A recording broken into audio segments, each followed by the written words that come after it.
Subscribe कीजिए motherhood दिल से चैनल को and press the bell icon for more videos. Hello friends, आज मैं आपके लिए टॉपिक लेके आई हूँ विटामिन डी का कि विटामिन डी बच्चों को क्यों ज़रूरी होता है देना नवजात शिशु को, यानी कि बर्थ के टाइम से ही कब से कब तक आपको देना चाहिए, कितनी क्वांटिटी में देना चाहिए, इसका क्या रोल है और कुछ ज़रूरी बातें विटामिन डी के बारे में बात करेंगे। तो चलिए वीडियो शुरू करते हैं। मेरा नाम रचना दत्ता है और आप देख रहे हैं मदरहुड दिल से।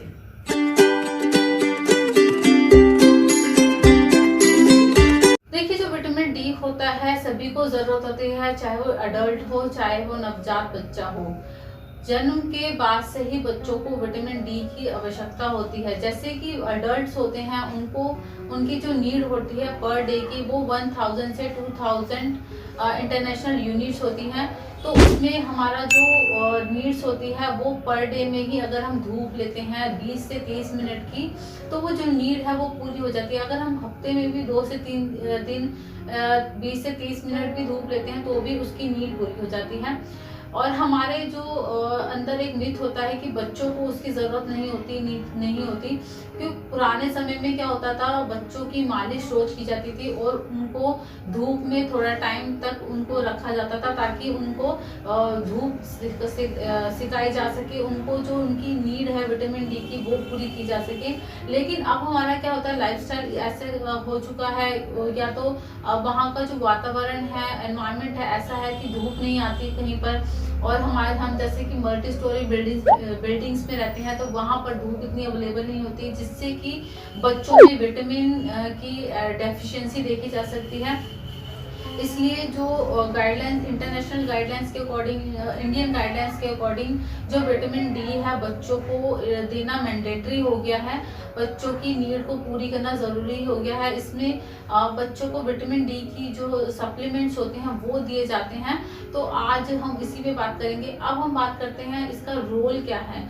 देखिए, जो विटामिन डी होता है वो हेल्प करता है ऑब्जर्वेशन में कैल्शियम की।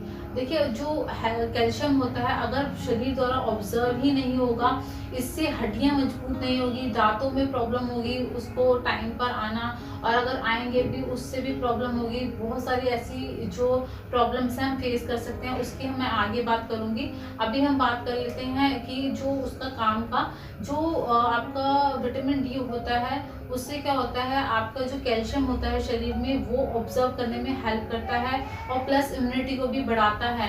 इसलिए अगर अगर बच्चे के शरीर में विटामिन डी की कमी होगी तो बच्चे का शरीर जो है कैल्शियम ऑब्जर्व नहीं कर पाएगा, जिससे कि बच्चों को आगे उसके डेवलपमेंट में प्रॉब्लम होगी। तो इसलिए भी जो विटामिन डी की जो आवश्यकता है शरीर में बच्चे के, वो बहुत ज़्यादा ज़रूरी होती है। अब हम बात करेंगे कितना बच्चे को विटामिन डी के जो सप्लीमेंट है कितना देना चाहिए। देखिए, जो बच्चे के शरीर में विटामिन डी की जो आवश्यकता होती है वो पर डे 400 इंटरनेशनल यूनिट होती है, यानी कि हर एक दिन बच्चों को 400 इंटरनेशनल यूनिट देनी ही देनी है, ये मैंडेटरी होती है। अब हम बात करेंगे कब से कब तक बच्चों को विटामिन डी के सप्लीमेंट देना ज़रूरी है। देखिए, जो सप्लीमेंट स्टार्ट होने चाहिए वो बर्थ के साथ ही आपके शुरू हो जाने चाहिए, क्योंकि जब बच्चा डिलीवर होता है तो उसमें वैसे ही जो विटामिन डी है उसकी डेफिशिएंसी होती है। अगर हम नहीं देते तो उसको प्रॉब्लम हो सकती है बहुत सारी, इसलिए बर्थ के साथ ही उसको बच्चे को स्टार्ट कर देनी चाहिए। और 1 साल तक हमें विटामिन डी जो सप्लीमेंट होता है वो देना ही देना चाहिए। किन्हीं केसेस में हम उसको 18 महीने तक भी उसको फॉरवर्ड कर सकते हैं, यानी कि 1.5 साल तक। जो मैंडेटरी है वो 1 साल तक देना ही देना है। अब हम बात करेंगे कि विटामिन डी की ज़रूरत क्यों होती है बच्चों को। देखिए, जो छोटे बच्चे होते हैं जब वो पैदा होते हैं वैसे ही उनमें जो विटामिन डी होती है उसकी डेफिशिएंसी होती है, और उनमें इनकी ग्रोथ बहुत ज़्यादा जल्दी हो रही होती है। 1 साल तक उनकी जो ग्रोथ होती है वो बहुत ज़्यादा फास्ट होती है, बहुत ज़्यादा जल्दी होती है। ऐसे में उनको बहुत सारे मल्टी विटामिन और विटामिन डी की ज़रूरत होती है। और ये जो अगर ये नहीं देते तो बच्चों को हड्डियों से रिलेटेड बहुत सारी प्रॉब्लम हो सकती है। आपने सुना होगा रिकेट्स की प्रॉब्लम हो सकती है। उसमें क्या होता है, बच्चे के पैर जो होते हैं वो मुड़ जाते हैं, और जो बच्चों की बनावट होती है हड्डियों की वो ठीक से नहीं हो पाती। बच्चों के जो दांत होते हैं या तो बहुत देर से आते हैं या वो भी सही तरीके से नहीं आते, तो ये प्रॉब्लम हो सकती है बच्चों को। बच्चों में जो डेवलपमेंट होता है, जो बच्चों के टाइम टू टाइम होना चाहिए, वो डिले हो जाता है। यानी कि जिस टाइम बच्चों को बैठना चाहिए वो नहीं बैठ पाते, या चलना चाहिए वो नहीं चल पाते। जो चलना सीखते हैं वो देर में सीखते हैं, तो ये सारी प्रॉब्लम हो सकती है। बच्चों के मसल्स जो होते हैं वो बहुत ज़्यादा वीक हो जाते हैं, और बच्चों के जो इंसुलिन लेवल होता है इसको ये मेंटेन करता है, इम्यूनिटी को स्ट्रॉन्ग करता है, और बच्चों के जो हृदय होता है और नर्व सिस्टम होता है उसको ठीक तरीके से वर्क करवाता है। तो ये सारी चीज़ें हैं जिससे कि जो डॉक्टर है इन सभी को देखकर रिकमेंड करता है विटामिन डी के सप्लीमेंट। अब हम बात करेंगे कुछ ज़रूरी बातों की, जो कि विटामिन डी जब आप सप्लीमेंट दे रहे हो आपको ध्यान में रखना चाहिए।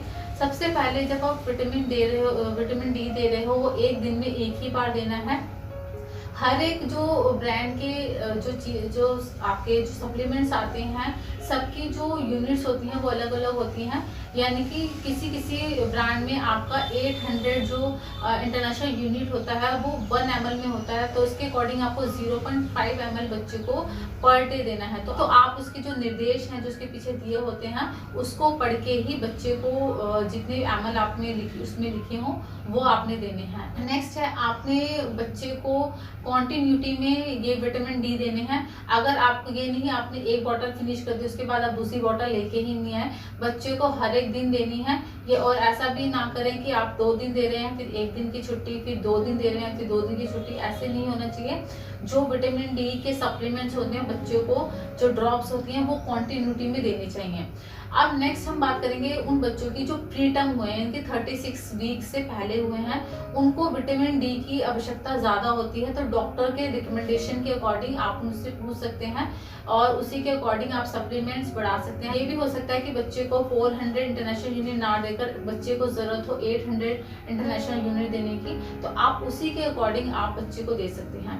अगर बहुत ज़्यादा बच्चा वीक होता है तब भी इसकी जो क्वांटिटी है वो बढ़ाने की ज़रूरत होती है। आप डॉक्टर के अकॉर्डिंग इसको निर्धारित करें, आप अपने आप जो है इस चीज़ को डिसाइड ना करें। नेक्स्ट है अगर आप मल्टी विटामिन सप्लीमेंट दे रहे हो तो आप विटामिन डी अलग से ना दें क्योंकि वो इसके अंदर इंक्लूड होती है।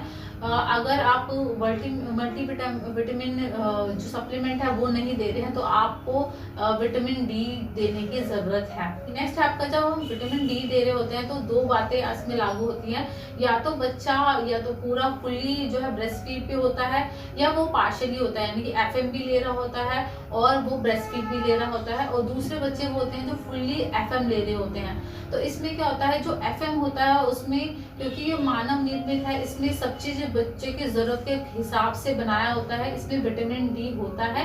लेकिन इसमें भी एक कंडीशन है, बच्चे को 32 आउंस लेना ही लेना है, यानी कि पर लीटर 1 डे में लेना ही लेना है। अगर बच्चा जो मिल्क है इससे कम ले रहा होता है 1 डे में 1 लीटर से कम ले रहा होता है तो इसमें बच्चों को विटामिन डी की प्रॉब्लम हो सकती है।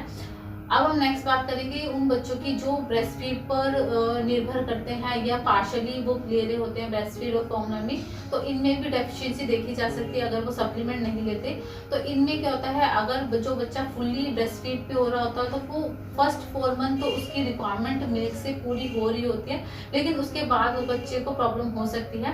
तो प्लीज़ अगर डॉक्टर ने आपको रिकमेंड नहीं किया तो आप डॉक्टर से रिकमेंड करवाइए बच्चे को विटामिन डी सप्लीमेंट देना। अगर बच्चा एफएम और डीएम दोनों ले रहा है तो भी आपको विटामिन डी की जरूरत ज़्यादा पड़ती है। और अगर आप एफएम दे रहे हैं तो उसमें आप देख लीजिए इसमें क्या क्या चीज़ें बच्चे को मिल रही है। अगर उसमें विटामिन डी का जो सप्लीमेंट है विटामिन डी है तो वेल एंड गुड है, आपको अलग से ड्रॉप देने की ज़रूरत नहीं है। तो प्लीज़ आप इसको चेक कर सकती हैं। तो ये था इस वीडियो में। अगर आपको वीडियो पसंद आए तो प्लीज़ लाइक कर दीजिएगा वीडियो को, चैनल को सब्सक्राइब जरूर कीजिएगा ताकि हमारे मेंबर्स आप बन सकें और हम कोई भी अपने जो न्यू वीडियो बनाते हैं आप तक ज़रूर पहुंच सके।